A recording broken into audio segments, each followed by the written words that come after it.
নির্বাচনকে কেন্দ্র করে 50 জন প্রার্থীকে টার্গেট করেছে আওয়ামী দুর্বৃত্তরা এবং নির্বাচন বানচাল করার জন্য তারা এই ধরনের টার্গেট হাতে নিয়েছে।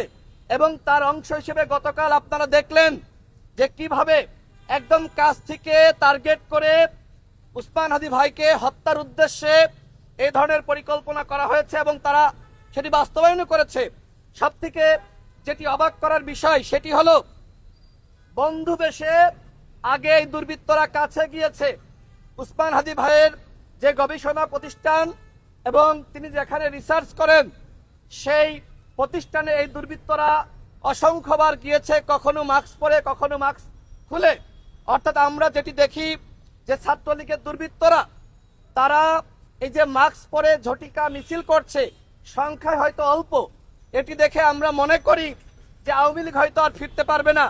কিন্তু আজকে তারা যে পরিকল্পনা হাতে নিয়েছে, নির্বাচন যত ঘনিয়ে আসবে তাদের এই পরিকল্পনা তত বেশি তারা বাস্তবায়ন করার চেষ্টা করবে।